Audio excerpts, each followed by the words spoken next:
We are a complacent society.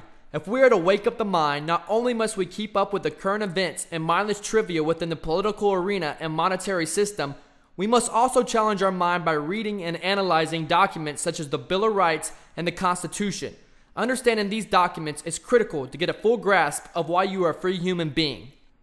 The media excels in sensationalism. From the media, everyone hears that the First, Second, and Fourth Amendments are under attack on a daily basis, not entirely bad news for the network. However, the mainstream media fails to explain how the Patriot Act and National Defense Authorization Act could systematically have your 6th, 5th, 4th, 3rd, 2nd, and First Amendment taken away from you.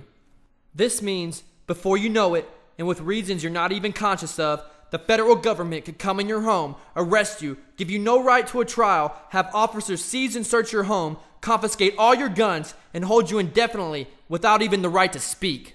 It is horrifying how the government now has these dictatorial powers.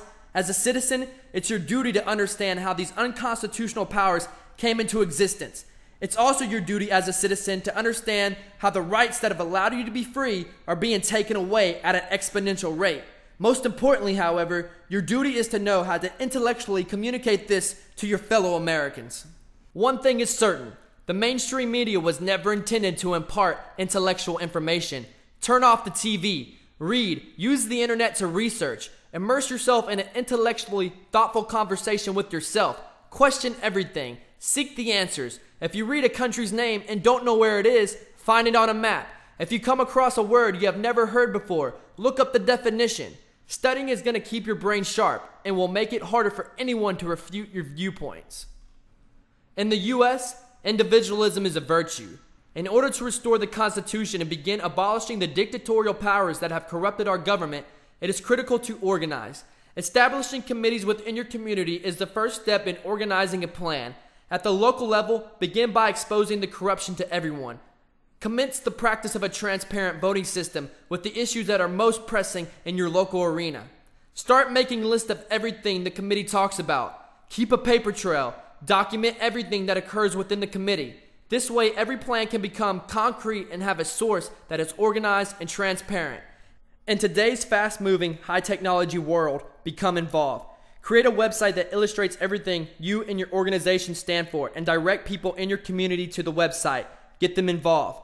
Being well organized and having a paper trail is going to be critical when corrupt entities and legalities try to put a stop to your new local republic, or those of you fully engaged in an organization with a specific agenda. With these procedures in place, and unlike the corrupt United States government, your republic is going to be ethical and transparent, and therefore, your committees can begin fixing the problem from the inside out. The United States government is corrupt to the core. It is amazing how our government has strapped the people's progressiveness of evolving an idea into a corner. More than ever, I find it hard to get people to see the big picture and just think the other way. There is a reason why stimulating a mindset in our society is a challenge. Most people have been compartmentalized and limited by the United States education system. We must restore the idea that it is cool to turn off the TV and video games and teach not only children but also young adults the true value and code of ethics that were meant to be representative of the United States. For example, just the other day I was mailing my 16-year-old cousins the People Come First Revolution t-shirts. My dad said, "I hope they are able to wear those shirts at school." It saddens me that the word revolution is considered an offensive word in America these days. Revolution is the main reason we as America have been one of the freest nations in the history of mankind. We must educate and mentor the people who are scared to speak out, those who are scared to share their ideas, and who are afraid to challenge the status quo of modern mindlessness in America, and who feel intimidated enough not to look this corruption in the face. Do not let fear back your ideas into a corner. Don't let this corrupt government's fear tactics hinder you from speaking out. The first step to get this country back on track is to be unafraid to speak your mind and say what you want to say. Ideas are a God-given gift, and yours are valuable.